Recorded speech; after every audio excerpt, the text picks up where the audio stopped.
This week on Obsessed with Wine. It was the best feeling in the world because I think wine, everyone who does it and takes these exams until you start, it breeds imposter syndrome. You never know, do I really know this or am I just really good at faking it? It's a great, also I'll say, so they call everyone's names. Whoever wins the scholarship gets called last. So they passed my name alphabetically and they were calling it alphabetically. So I already knew kind of, all right, I'll get him next year. And then instead to hear that I won that I got the top score was this, oh my God, like a total 180.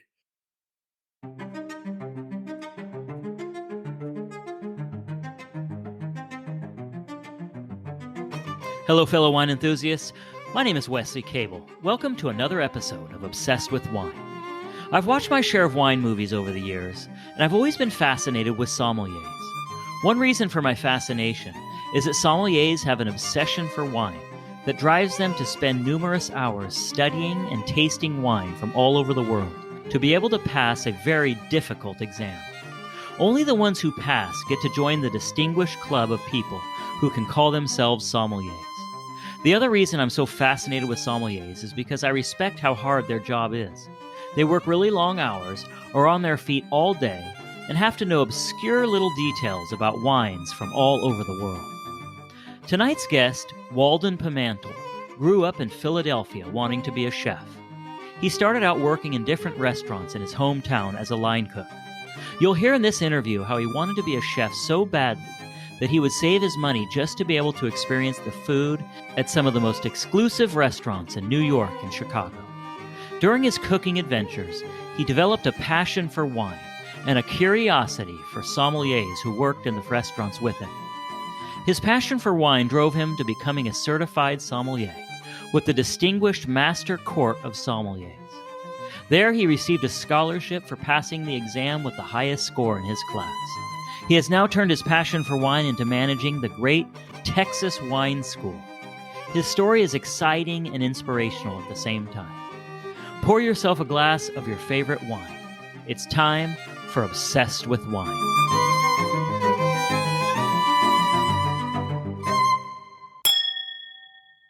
Tonight's guest is Walden Pemantle. He is the manager of the Texas Wine School. And Walden, I don't know if you know, but I'm from California, and most of my listeners so far are from California. So I never hear about Texas wine here in California, nor have I ever seen it for sale anywhere. So I was interested because I like wine from all over the world. So I was interested in finding out what's a good way of getting introduced to some Texas wine in the Texas wine country. So I reached out to Shelley Wilfong. She created a podcast called This is Texas Wine. She referred me to a couple of wineries that she thought were representative of the great wines that are being made in Texas. So I bought some wines that I've never had. So I got a Roussanne, I got an Albarino, and an Aglianico. The wines were so good, I really decided that it would be a good idea to help introduce some of my California listeners to just the great things that are going on in Texas. When you and I started talking, I thought, gosh, what a great opportunity to have you on and talk about what you guys do at the Texas Wine School. So that's kind of how it all got started. So how are you doing? I'm good. Well, yeah, thank you for having me on. And first thing I thought when you started talking about the wines you did pick up from Texas is good. You got the right grape varieties. Usually I hear, particularly from folks from California, oh, I tried the Cabernet. It wasn't very good because there's a big split in Texas wine. If you try and emulate a California winery, on one hand, those wineries do all the marketing for you. People know what Cabernet is, Chardonnay, etc. So there is a bit of a split where in Texas we're trying to grow those grapes and they don't do well in the heat, and instead you know people might know what they are, but they also will know that it doesn't do as well. The quality's not as high as with your Roussanne, your Aglianico grapes that maybe aren't as common but do better here. Yeah, I was really impressed with those, and I definitely plan on buying some more because those were excellent wines. So just going and starting with you a little bit here, Walden. So where did you grow up? Are you from Texas? Did you grow up there? What's your story? I am not from Texas. I actually I moved down here in 2014. I grew up in Philadelphia. Before I got into wine, I started as a line cook. I can credit Philly with chasing me into wine because I loved the restaurant atmosphere. I loved food and wine. I hated being in the kitchen all night. It's hard. All of the kind of Gordon Ramsay, Anthony Bourdain, like horror stories of how rambunctious and just chaotic the kitchen can be, I totally found it all true. And I was pretty young when I was doing it, so I just kind of shell shocked eventually left the kitchen to start working in wine. So was that your goal at some point, was to work in the kitchen and be a chef? Yeah, I think as young as I can remember, really, I wanted to be a chef. And I started I think my first real cooking job, I was still 13 or 14, and I was just a prep cook. So I would come in maybe from 11 or 1 till 3 or 5, and just I'd walk in and there'd be maybe 4 crates of asparagus, and all right, go peel that asparagus and let us know when you're done. You peel it all, and when you're done, maybe there's something else to peel or shell or shuck, or maybe you're done, you go home. But I did that for a long time. Just once I would wrap up school, I'd go do that at the nicest restaurant that would let me, knowing eventually someone was going to quit. So they'd need someone to fill in, and I'd get to start doing more exciting things. And eventually I did. And eventually those more exciting things really still were too much for me. So they weren't as exciting as you thought they were going to be then. I mean, it's exciting for sure. It's an adrenaline rush working on the line, but it's a hard lifestyle. You're on your feet all the time. You're inside. My favorite restaurant I worked, my station was right next to the pizza oven. So you're inside with a 500-degree hole in the wall, a couple inches from your face, just sweating away all night. It ages you quickly. So then how did wine all come about? I understand that you guys probably had wine in the restaurants that you've worked in and all that. So, but how did it become a passion of yours? To me, I'm a food and wine guy. My aha moment with wine came because I was still thinking I might be a chef and trying to eat at all the really, really high-end restaurants that I could. So I would save up and take the bus up to New York and eat at like Café Boulud or anywhere I could get into. And while I was in Chicago one night, I was super lucky and got into Alinea, was having dinner there. They brought out a pairing with the wine that kind of became my aha moment wine, the wine that made wine make sense to me, and premised it with, smell the wine. You might not love how it smells. And that wine smelled like a sweaty saddle, wet dog, horse, you name it. Like, it was very like gamey and funky. And then they brought out the pairing. It was like chanterelle mushrooms and beef cheek in like a lapsang souchong broth, very smoky with like rosemary, smoky, spicy. And with the wine, it's like that kind of made me a believer. And then the longer I stayed, I went off to school, but then still cooked when I could. That planted the seed of thinking, okay, there's something to all this wine stuff. All the sommeliers in the front of the house aren't just making it up. Maybe I should study it, stick with it. And that could be the way that I can still play with food, play with wine, but in a more, for me, a more sustainable way. So what was the wine? Do you remember? Oh yeah, I totally remember. Leon Barral Fougère.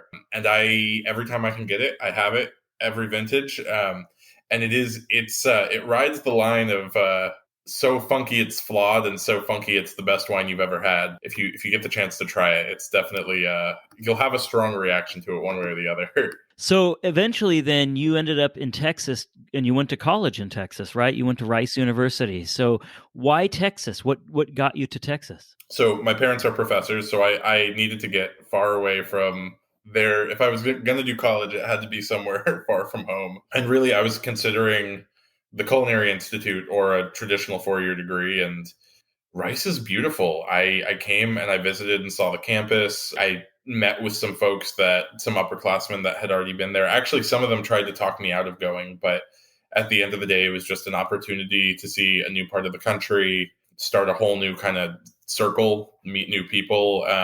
Weirdly enough, I went at that point not knowing if I was ever going to work in a kitchen or a restaurant again, but eventually it was a Rice connection that brought me back into wine. So tell me about that. What happened there? It's a good story. My RA, who at Rice, all the RAs, they're not other students. They're like either faculty members or other adults that work on campus. So my RA worked in the admin building, and he used to sing opera.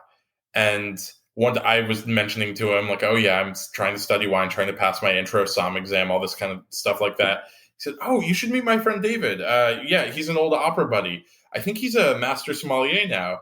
And that at that point, I had never met any master sommeliers. I didn't, that's still the kind of thing you put way up on a pedestal. You think maybe if I'm lucky, I'll meet one day. So that kind of opportunity was mind blowing to me. And it was just this crazy coincidence that, yeah, they had sung opera together at Rice's music school, Shepherd School. So he introduced us. We got coffee. He needed an intern for the summer. He needed help moving wine and counting. So I worked with him that summer while he was building the cellar for what's now March, a really fantastic restaurant in Houston. And then the other kind of just by chance thing that happened was he happened to be storing it at the cellaring facility run by the same folks who own and at the time operated the wine school. So that was my first, I get real experience touching a lot of wine, working with the Master Somm and working with Liz Palmer, who eventually hired me to run the wine school with her. Really, yeah, great experience. Totally lucky that I was in the right place, right time. So when I hear the word Master Somm, right, and I know a lot of wine people do, they get all excited, just like you were talking about, right? And I can only imagine what kind of a wine collection or whatever it was that you guys were, what kind of wines were you playing with or messing around with there? Do you remember any of that? Oh, definitely. It's funny because the whole time I was there, it's such a deep cellar that he had planned for March that I was there with him all summer, and we only really touched two kinds of wine from two different areas. It was all at that time Beaujolais and Alsatian wine.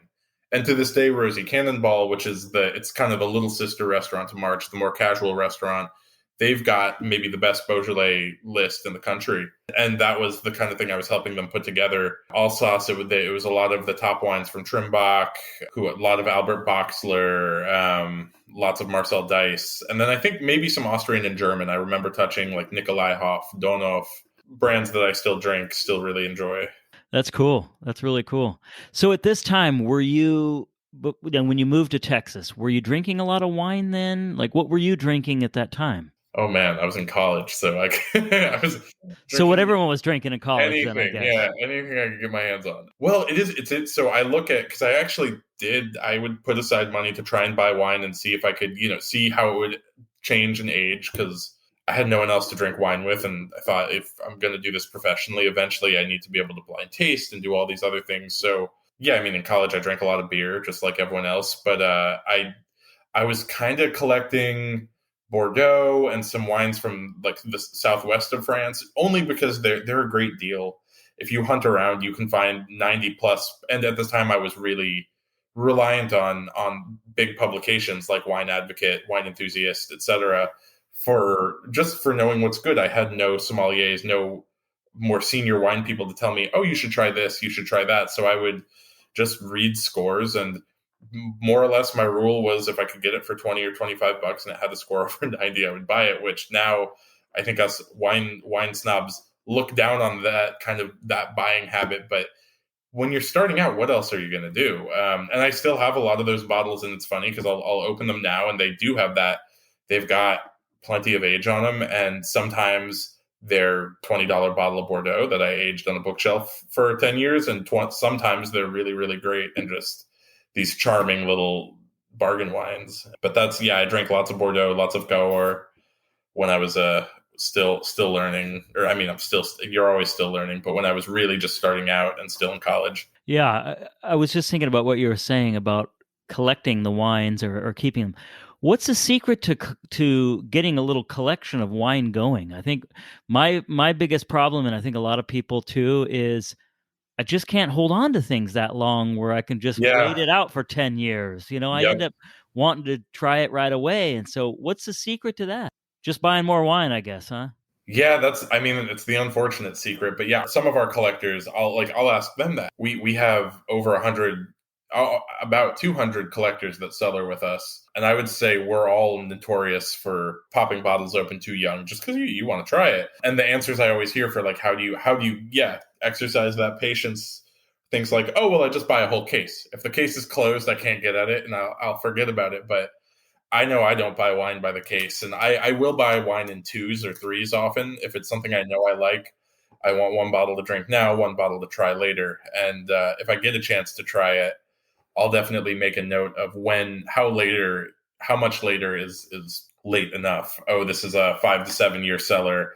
oh, this one, if I can really hold on, will be 10 plus. But it's that, and it's coming up with the space to keep it all ends up being a lot less trivial than I thought it would be. I have a wine fridge. I was lucky and someone just gave it to me, so I have a nice big fridge. But before that, I would just keep things in bookshelves and any corner I could squirrel them into. And sometimes you're fine like that, but I think that the very best wines you can kind of tell. So yeah, I don't. It's hard to start building up a collection. I think the only way to do it is just to decide this is gonna be what you spend a good chunk of your money on, or if you're in the industry, taste as much as you can so that when you do buy, you already know exactly how long you want to age whatever bottle it is. So you finished Rice University, your degree, and then you decided to move on to these wine certifications or education that you were talking about a minute ago. So I see here it says you're a certified sommelier with the Court of Master Sommeliers. So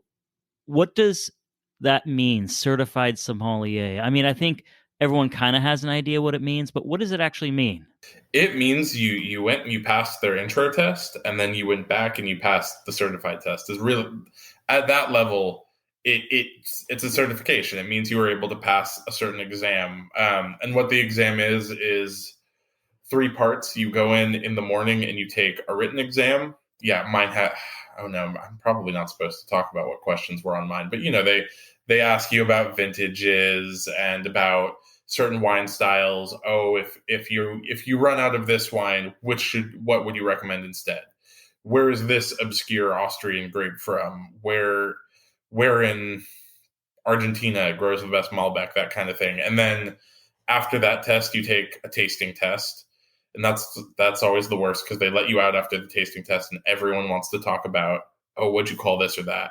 And it's 4 wines, 2 white, 2 red. At that level, it's still all written. If you go on to advanced or master somm, it's a verbal exam, which I find terrifying, but that's me. It's a written exam, and you write down your notes on the wine. You write down how you would describe the tannins, the acid level, and then you have to try and guess what the wine is. Usually at certified, they keep it more or less things that most folks would have heard of: Zinfandel, Pinot Noir, Chardonnay, Riesling.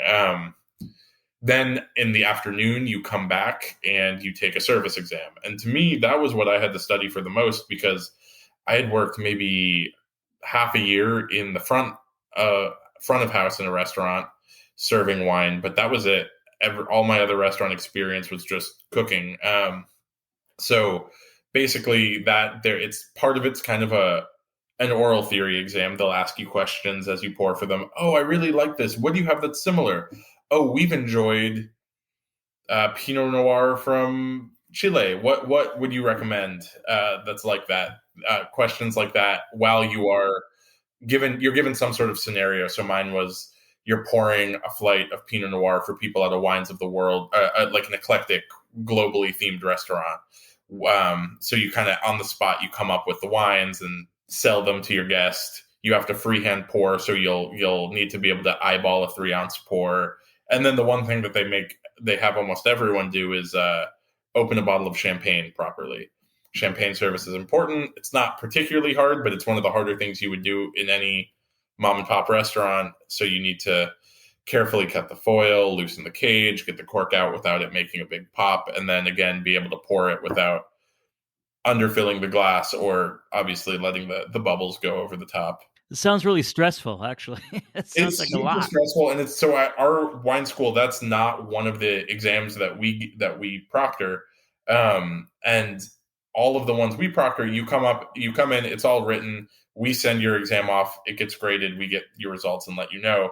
That one, the way results are released are then the same day. So you come in the morning and you do tasting and theory. You come back, you do your service, and then you come back one more time. And they line everyone up, they hand everyone a glass of champagne, and then they read the names off of everyone who passed. And it is an awful feeling being in that room until you hear your name. And then it's the best feeling ever. But so thankfully for you, you did well, obviously, and you passed. But if you don't pass, do you have to wait a certain amount of time before you retake it, or can you retake it? You can retake it. I think you have 3 years from the time you pass your intro. And then if you haven't passed in that time, you can keep retaking, but you have to retake the intro. class and exam if you let 3 years go by without you passing. And that was I took my intro super early while I was still in college. And half of why I took the exam when I took it was, well, it's in Houston and I only have 6 more months before I have to retake intro. So I'll go. When will it be easier than right now? So I saw you were a recipient of some kind of award or scholarship. It's called the Walter Klur Scholarship for Top Score. That sounds really cool. What was that? It's awesome. It's so every exam, whoever earns the top score gets a $500 scholarship for anything that they want to do in their wine studies. So I had earmarked it to go take the advanced course, but for a while, I'm still in limbo over whether I'm allowed to take the advanced course because there's a minimum amount of time you have to spend in restaurants that I fall a couple months short of. And with COVID, I think they might be loosening that requirement. But for a long time, I had this money and I wanted to go take advanced, and I wasn't sure if I could, and so I just didn't. And eventually used it to go travel different parts of the world, a little bit in Germany, a little bit in California. I got to go see vineyards in France, in Italy, and that's what I ended up using it on. But it's really great that they give you a kind of no strings attached scholarship to go just spend it on studying wine. Doesn't matter what you're doing. You can travel. You can sign up for your next course. You can buy books. It's anything wine related. And it's provided by Chateau Ste Michel. So they also send you a really, really great bottle of Merlot to drink. Well, that's awesome.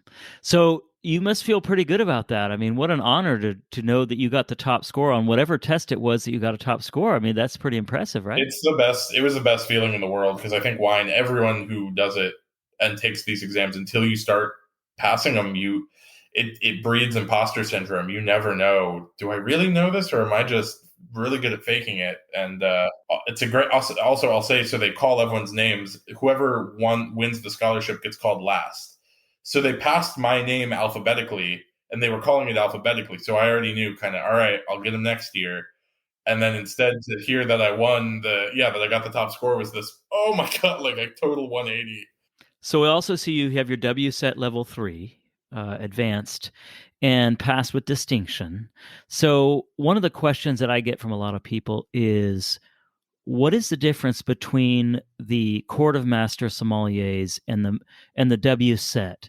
And I know they're totally different, but I've heard people say that the Master Court is more of a like older traditional, more type of a thing, and the WSET's more of a modern thing for I don't know, for younger people, or I don't know. So that's why I thought I would ask you, since you would definitely know. I like both groups, and I tell folks, like, pick which one's best for you and take that one first. But if you care and you want to learn, take them both.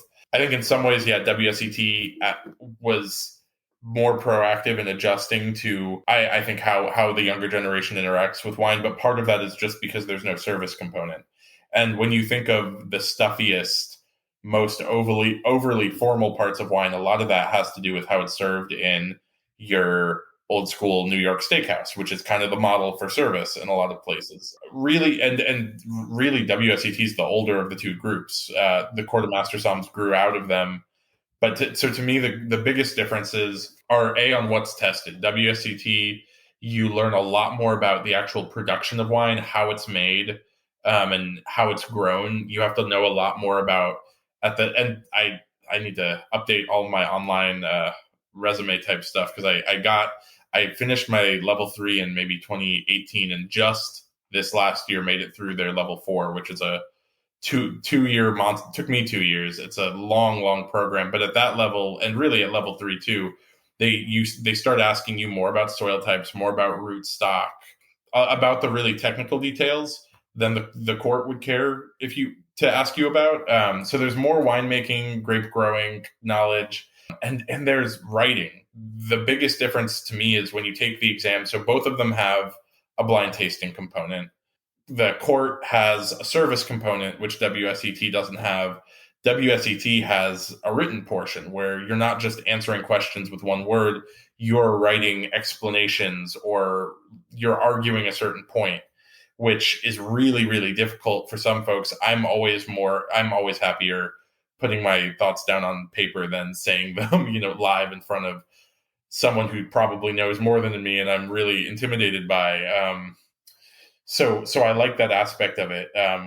But I also really like how the court, at the end of the day, the court, I think, is more about putting on the cultivating the wine drinking experience. Everything that they're testing you on goes toward serving someone tableside and figuring out, how am I going to get the best wine for them tonight in their glass. Where WSET is a little bit more concerned with, how did the wine get made? Where is it coming? How are you going to get the wine from its point of origin, if it's vineyard, to your country, wherever you want to drink it or sell it. So they kind of have different outlooks. A lot of folks will say, if you work in restaurants, take the court exams. If you work in distribution or in a winery, then take WSET. I will totally tell people, just take both. If at a certain point you find one path is better for you than the other, then that's the one for you. But I go back and forth, and I went back and forth until I had this question about, will they even let me sit the advanced exam? And I think both programs are really great and they're different enough that it never feels like a retread when you're sitting for the next one. So I think it's interesting that you're talking about the Court of Master Sommeliers and how there's a lot of service. There's a big service component to it.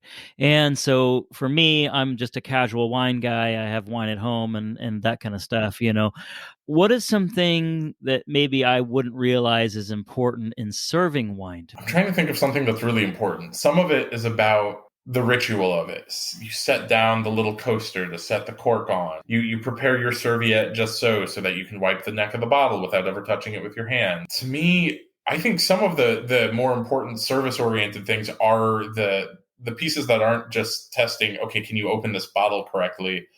Because everyone can, and everyone messes up sometimes. Master somms will break corks, no one's perfect, but everyone can get the hang of that. It's knowing down to producers how their styles differ. It's knowing, okay, this person loves drinking red Burgundy, but they really like Bichot or Bouchard, or I don't know, one of the negociants that use a lot of new oak. This Robert Chevion, like a wine that is a lot less oaky, is actually more earthy and a lot less fun to drink when it's young, might actually not be the right wine for them, even if it was grown in the same vineyard, et cetera, et cetera. It's that really granular knowledge of producers that I think that's the good thing. I think you should take away from from being grilled on service is knowledge that helps you when you're just pouring wine for someone and trying to get them to enjoy their meal or expand their horizon, try a new bottle. It's the knowledge that gets you to make the right pick. But then, there's also this component of, can you properly decant a port bottle? Can you properly cut and light a cigar? Which I think that's the part that many folks find outdated about the court. And the court has done a good job of responding and saying, okay, we're listening. We're probably not going to test you on these things anymore. It sounds like fun. It sounds like something I would love to learn all that stuff, and it must take forever. I can't imagine how much studying you must have to do to know all these ins and outs of the producers and, and down to the oak usage and all that stuff. It must take you forever to do that. How long does it take you to study for that kind of thing? When I'm gearing up, like when I'm in my final kind of 2 to 3 months before a big exam, it's a couple hours, like maybe 2 hours a night. And then Sundays, maybe like Saturday, maybe an hour, and I give myself a break. Sunday, you load it up, and really, if you can, you take some breaks, but you'll go all day. That's the 2 to 3 hours before. I don't like there's definitely a kind of hustle culture and a culture of like, if you're not sleeping 4 hours and getting up early to study, you're not a real sommelier. I hate all that. But I think in like right before you take the exam, you're studying as much as you can. And I tell our students, if you want to do it right, don't wait until you're 3 months out to start. You need to, just never stop studying. Always be reading something year round, and then you can do it little by little, and it's a lot more manageable. So one last question on this. I promise I want to talk to you about this wine school because I'm actually really excited about that. But so a WSET level 4, what is that for? And what can you do with that you can't do with any of the other ones, if there is any such distinction? We get the question all the time, how do I become a sommelier? And then the second question is, okay, what can I do once I'm a sommelier? And it's all of these distinctions. They're great. But like any other certification or title, they're not a job. They qualify you. They make you a strong candidate for a lot of jobs, but none of them has a one-to-one. Oh, great, you passed. Here's your placement. So the diploma, what I think it prepares you really well for is, particularly if you're going to go into important distribution, one of the strengths of the diploma program is it's got a very global view. The court focuses on your national market. So the Court of Master Sommeliers here is the Court of Master Sommeliers - Americas, and you learn what's most relevant to other Americans. But WSET is all globally oriented, so we had to learn about supply, like how, if you want to ship a tanker of Sauvignon Blanc in from New Zealand, how do you do it? If you want to go plant a new vineyard in China, where do you plant it?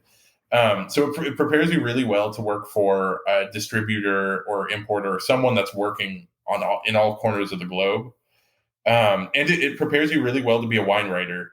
It's not that that's a huge industry or niche of the wine industry that a lot of people are going into, but the fact that all the tests are written really makes you focus on clearly communicating both your tasting notes on the wine and your thoughts on winemaking, the process, and everything like that.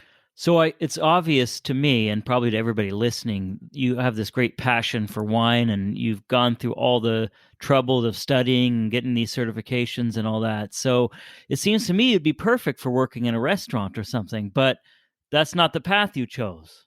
Yeah, and some of it is just the allure of getting to make myself dinner every night and sitting down and keeping a schedule with all my old friends. It's part of it for me has always been that restaurants are a hard schedule, and I like to at least be able to choose when I work those hours, because I'll still frequently I'll teach class. Our classes mostly run in the evenings, or I'll do wine dinners. When I used to work for an importer, really my favorite part of the job was hosting winemaker dinners, where we'd fly in a winemaker and we'd plan a really special night of pairings with a chef in town.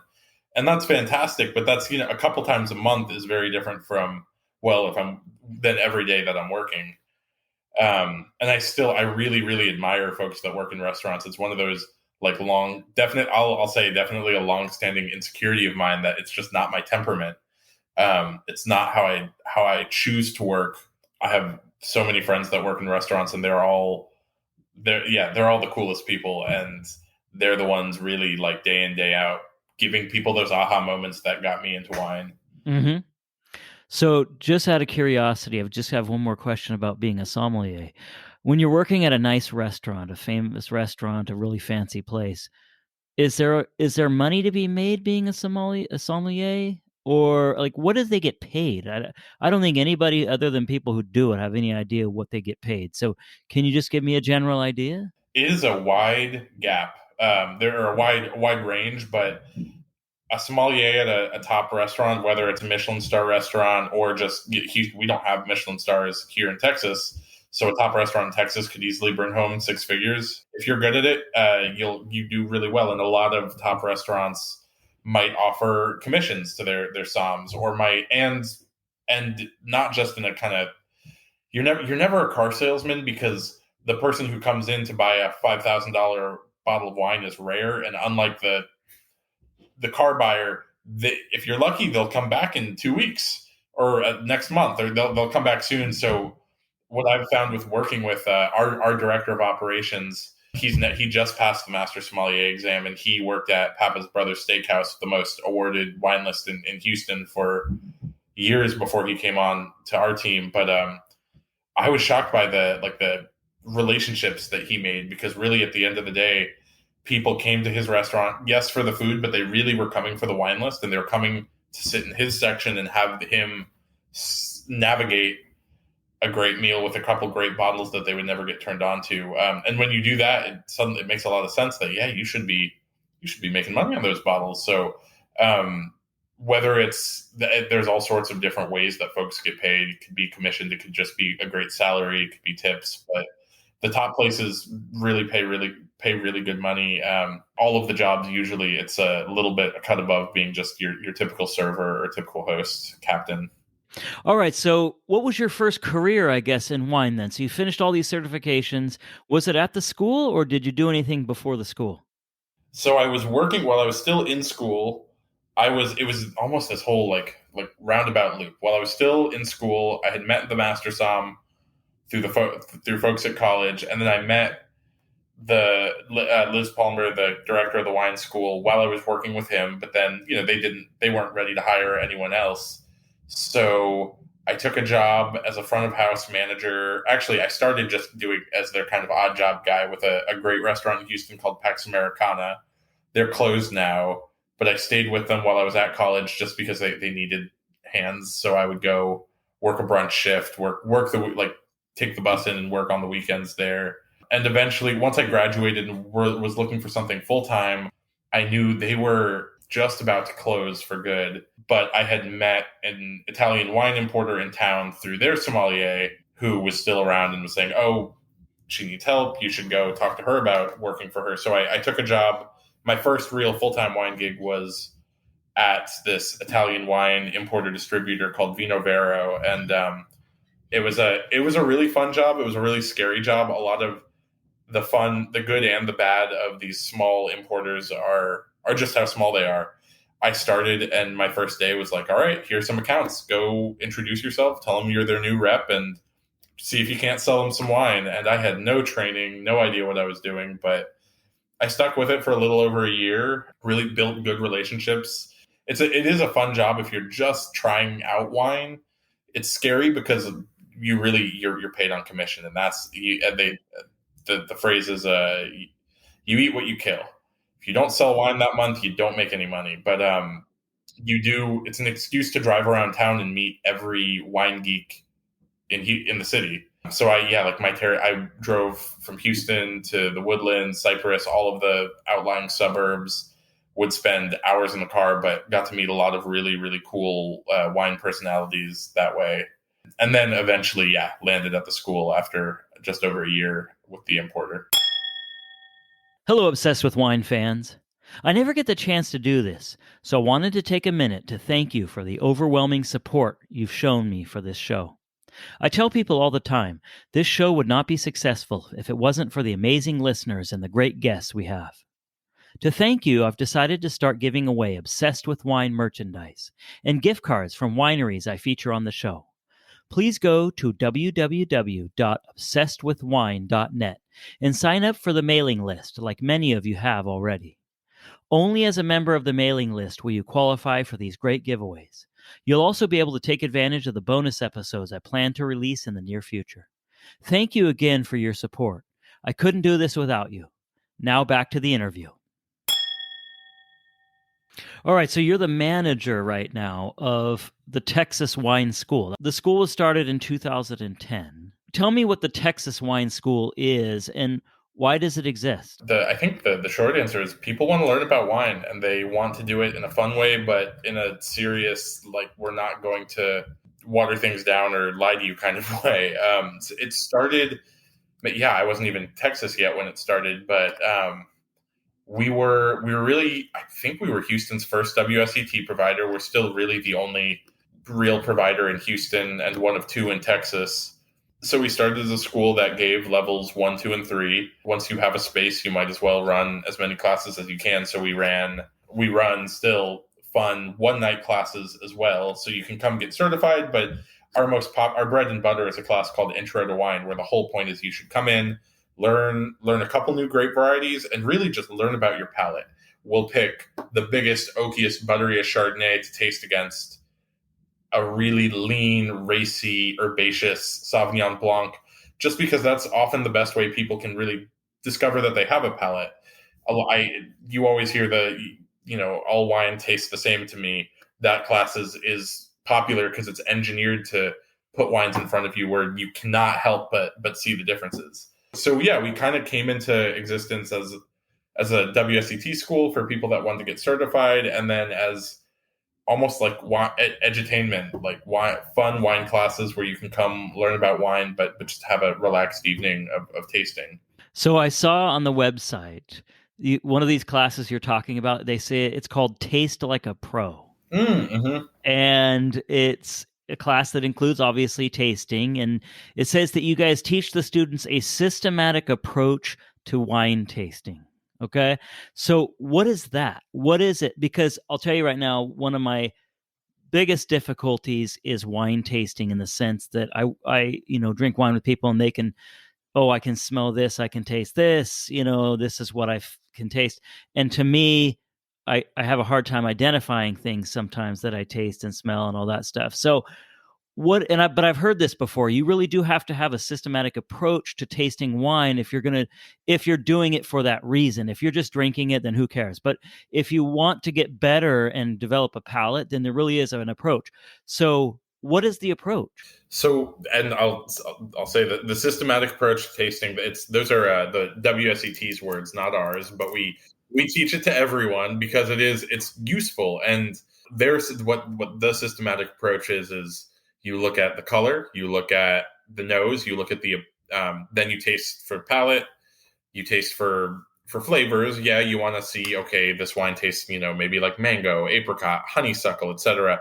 But you're also tasting for structure, things like acid, tannin, alcohol levels, body.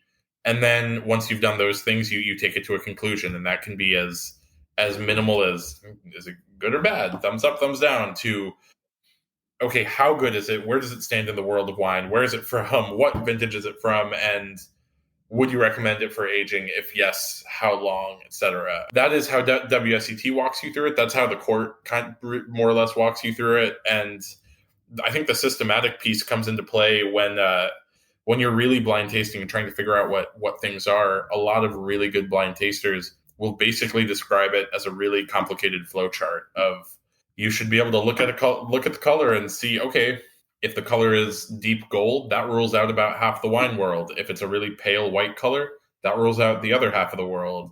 And then from there, you just keep getting more specific until really the wine can only be one or two things, making it easy on yourself.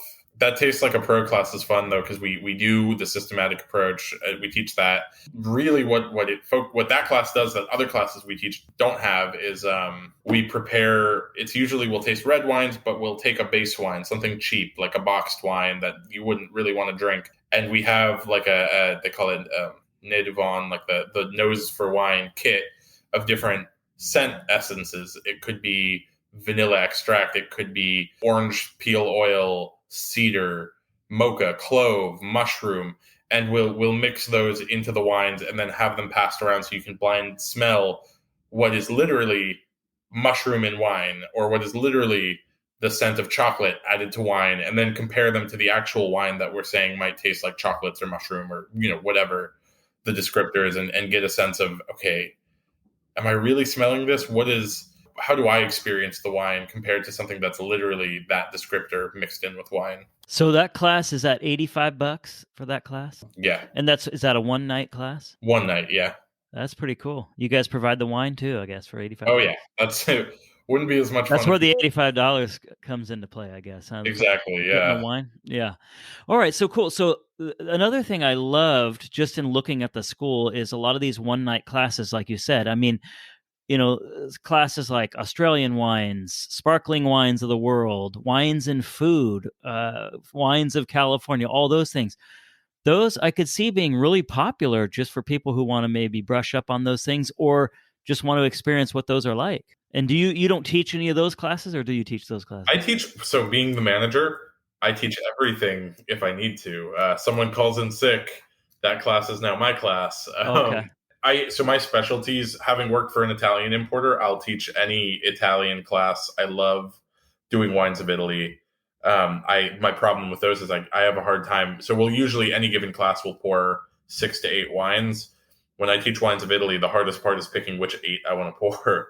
But I'll do Italy. I teach and then I do mostly certification classes, level 2, the odd level 3 class, and I'll teach a couple diploma courses if I think I'm really up to the challenge, because that I just made it through the program. So it's always you have to know it inside and out if you want to teach it. But I'll teach all of those, and then food and wine pairing is another fun one that I do just for fun. So we do, wine and food pairing. We just added, there's a local pizza chef who I'm friends with, who's he's super talented. So we'll do wine and pizza pairing classes.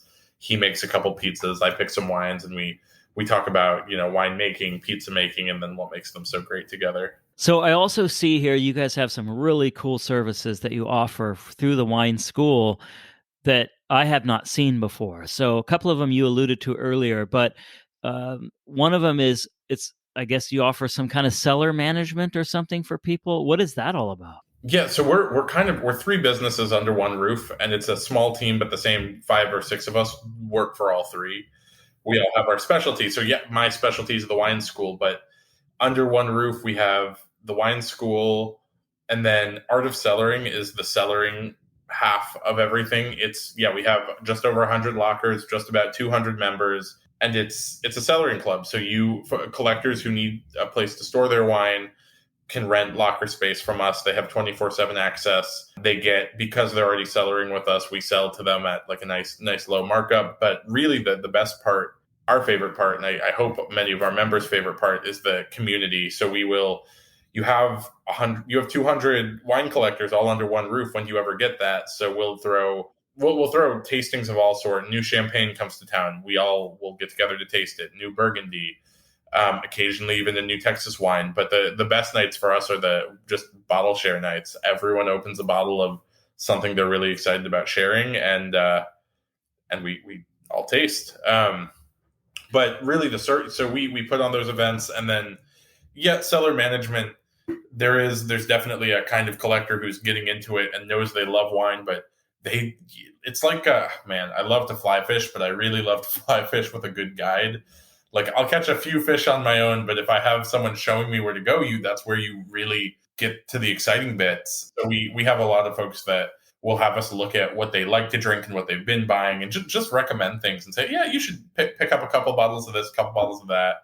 See, and then let us know, because every piece of feedback we get, it's just more information that we can use. And then the final piece that just started in 2020, 2021 during COVID was that we have a retail shop. So AOCselections.com is our website. You can order anytime, and we usually have it ready within a day or two.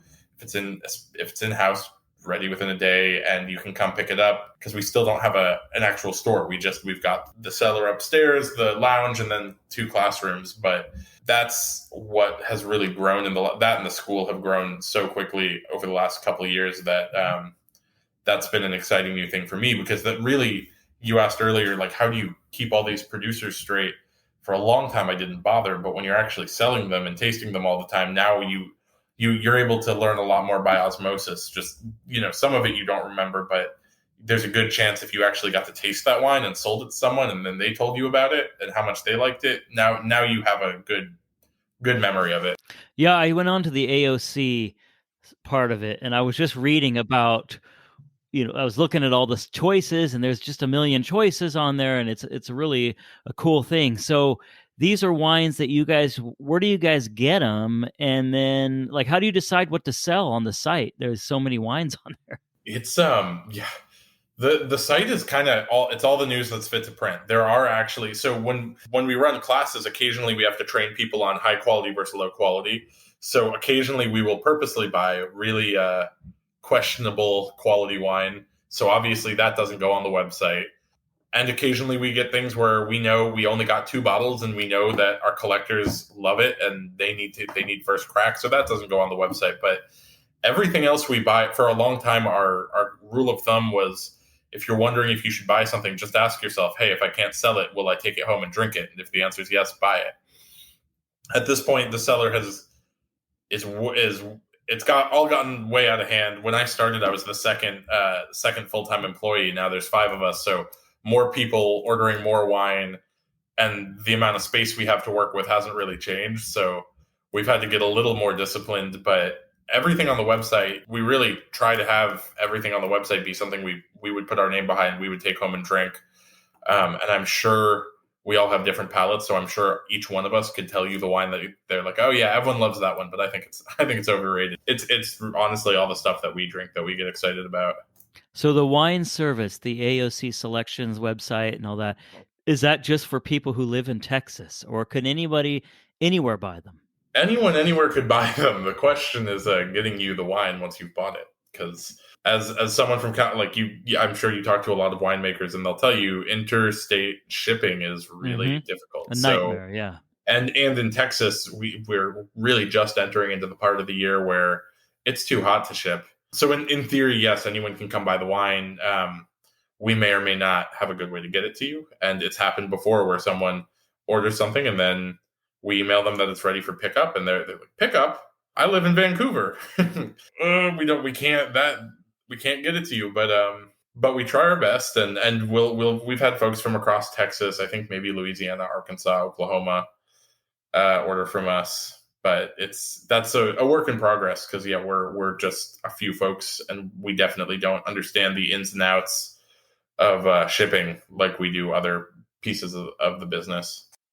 So the wine school does classes obviously in person, but there's quite a few that they do online. So I'm assuming anyone from anywhere could sign up for one of those online classes. Is that right? Yes, anyone from anywhere can sign up from online, and we do our best to take good care of our online students. Our least favorite thing about the online classes is if someone signs up and we never see or hear from them again, because we want to know how our students do.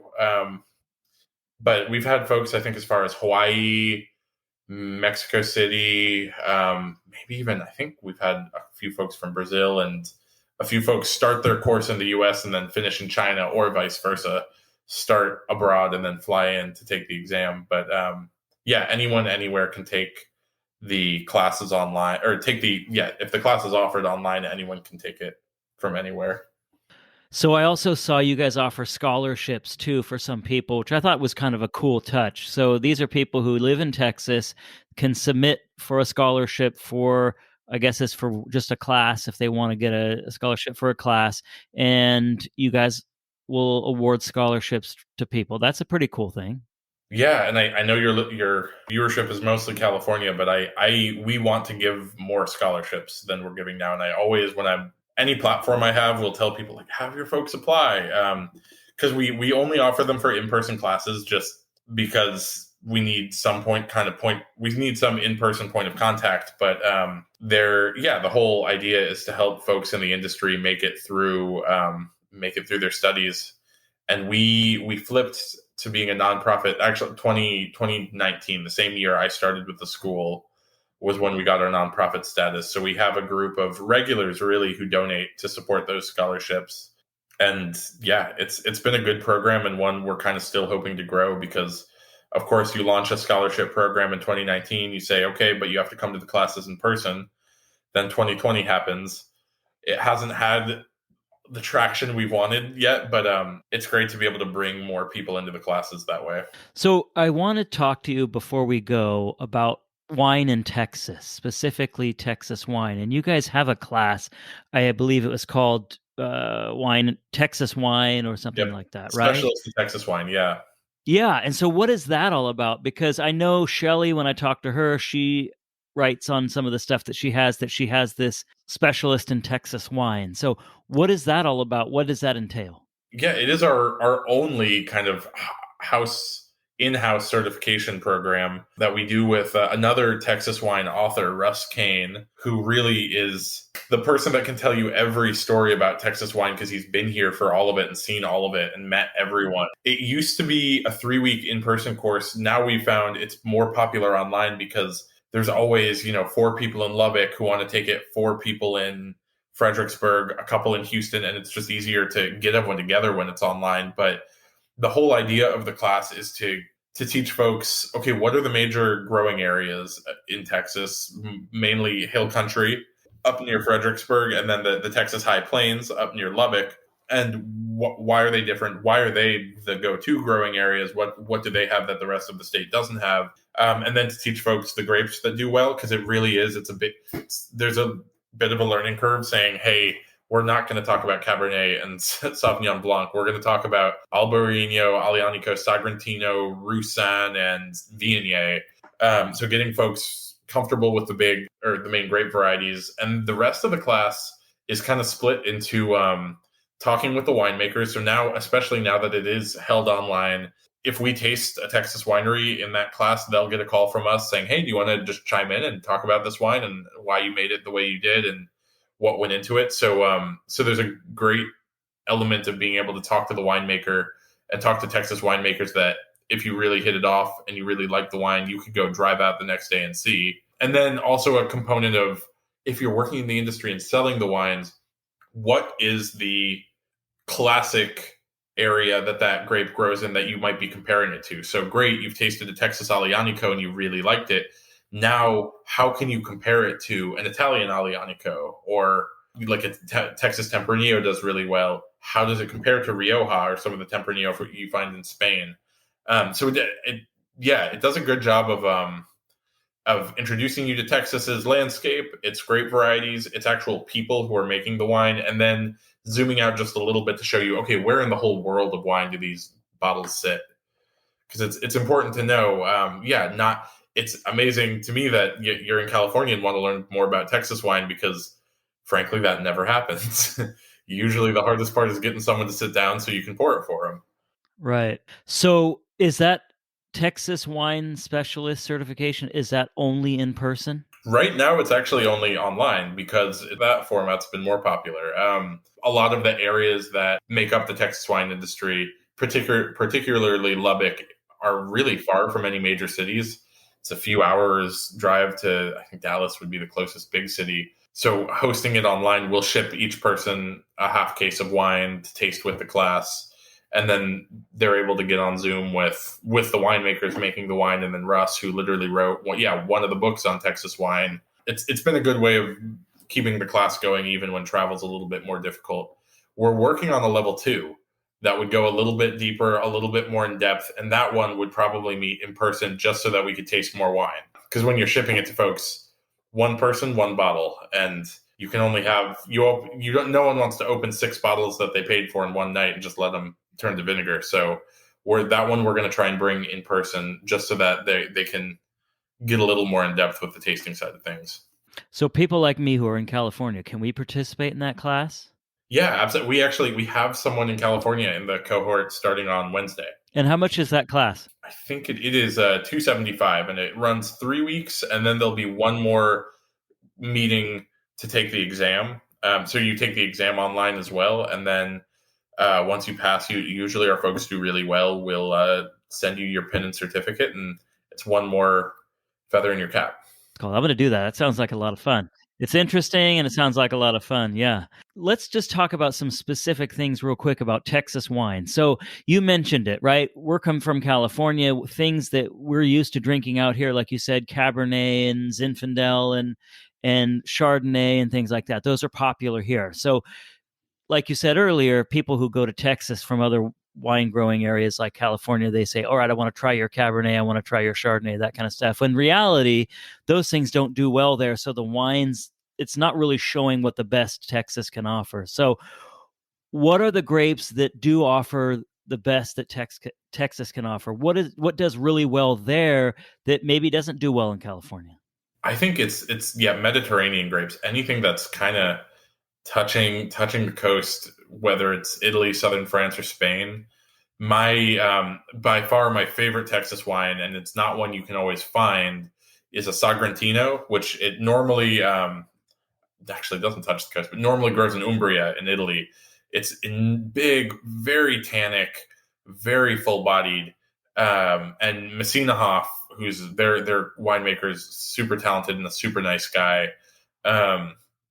He has a kind of a cellar reserve. He might make like 2 barrels any given year of it. So it's one that you usually have to visit the winery if you want a bottle of it. But it's big, it's oaky, it's got this really delicious red and black fruit, super long finish, super intense. So that Sagrantino really gets me excited when I see it in Texas. Marsanne and Roussanne get me excited when I see it in Texas, because they're hard varieties to get people into, even when you see them in France. White, they usually grow in the southern Rhone, or in southern and northern Rhone.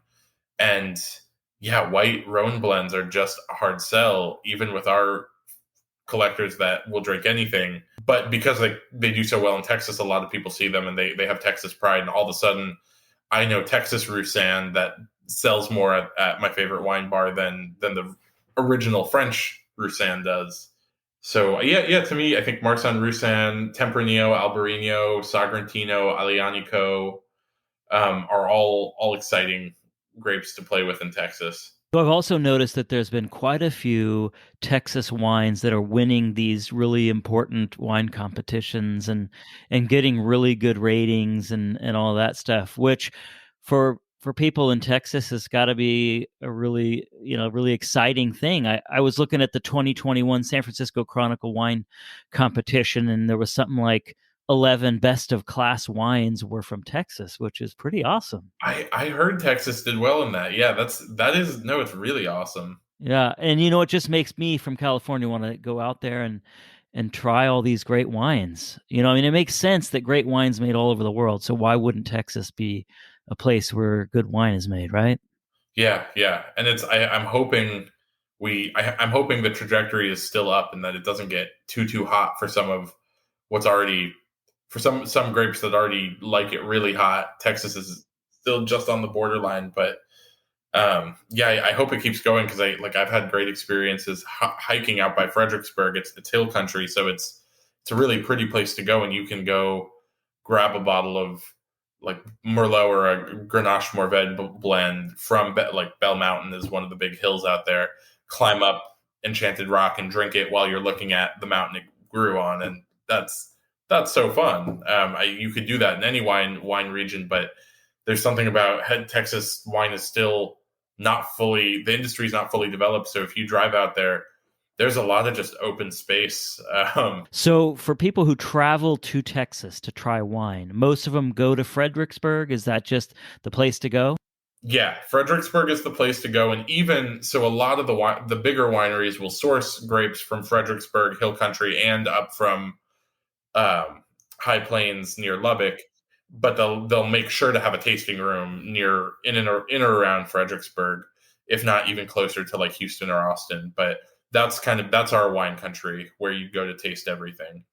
Yeah, it sounds exciting. I have a brother who lives in Texas. I have another brother who wants to move to Texas. Oh, we're in. So my brother lives in Dripping Springs, Texas. Okay, that's hop, skip, and a jump away from Fredericksburg. Oh, is it? Okay. See, I don't know how everything's laid out. And then I have another brother who wants to move to I forgot about it. If I think about it, I'll tell you. But another place in Texas. So Yeah. Anyway, I've it sounds like such a great place. I'd love to go and see what the wines are like and just visit the tasting rooms and just see, how different things are than what I'm used to out here, in California. Yeah. Well, if you come out, you let us know that you're coming, and we're in Houston. We're pretty far from vineyards, but we will set you up with the people that are out there because they love out of state guests. It's exciting to have people that are interested in the wine industry here.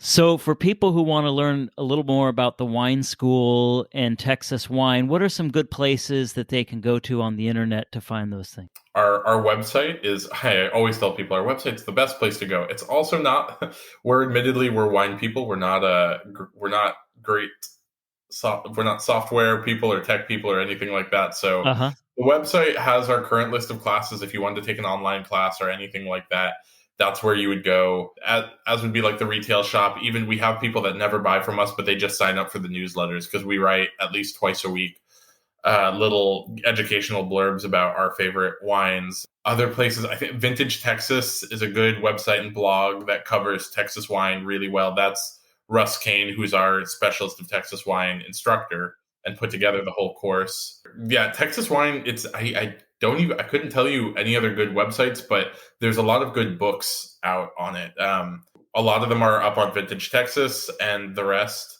you'll just have to email me for. So I should say, if you stumble upon that our 80% functional website and find that you need something that's in that other 20%, the email address on it, information at the Texas Wine School, all comes to me, and just like Fredericksburg, winemakers are excited to have visitors. I love getting questions that are just, I'm just curious. I want to learn more, and I'll get back to you, and we can talk wine.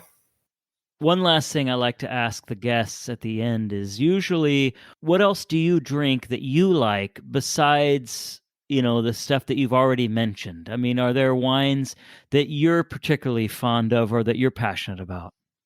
Oh gosh, a whole lot. I'll start with what I'm drinking tonight. I just finished dinner and poured myself a little glass of Tokaj, the great sweet wine of Hungary, and I'll say I'm a big sweet wine defender, promoter. Me too, actually. So I'm glad you said that, because I like everything, and I like sweet wines, and I think there's a place for them in lots of different situations. But I know a lot of people kind of frown on them and say, they're too sweet, they don't really give them a chance. But I'm a huge fan of them. So We had last really just unexpectedly delicious pairing I had was at a gumbo cookout. Someone brought a magnum of sweet botrytis wine from Alwa Crocker in Austria, and that with gumbo, even though it was very sweet dessert wine, it cut right through the spice. The spices in the wine played great off the kind of unctuous smoked sausage of the gumbo, and it was just fantastic. And yeah, the longer I'm in the wine business, it's every year you see, okay, sweet wine sales are down. Sweet wine sales are down. A lot of what I think of as really like heritage, amazing styles of wine, Sauterne, Tokaj, Late Harvest, Ausbruck, they're all getting harder. They're less and less sustainable for winemakers to make because they just can't sell the wine. And to me, if I could tell my younger self, who out there collecting $20 bottles of Malbec and Bordeaux, what to do, I would have said, no, go buy sweet wines because they've got this high acid and high sugar and they'll age forever. And you will thank yourself so much in 10 years. So that's one. Definitely passionate about sweeter styles, whether it's Riesling, Tokaj, or anything else. Very passionate about native Italian grapes. There's a thing in the industry, if people can't pronounce it, they won't buy it. So Italy, Greece, Germany, Austria, these are all places that I think are often criminally underrated in wine circles. But go out and try that Assyrtiko or Aeritico. They're really, really good. Well, Walden, I mean, it's been awesome tonight. I kept you longer than I wanted to, so I appreciate you being gracious with your time and educating me and everyone else on obviously what you've been through, which is fascinating. And anybody who's into wine, is going to find your story fascinating. So I'm really excited about that. But just talking about Texas wine as well, I think a lot of people just need to get out there and experience what it's about. Buy some online, have them sent to you like I did, and just experience what they're all about. There's some really awesome wines that are being made in Texas. So I really appreciate your time, and I'm gonna sign up for one of these classes, and I'm gonna take one of these classes. So hopefully I do well. We'll see you then. Yeah. Thank you so much for having me. This was great.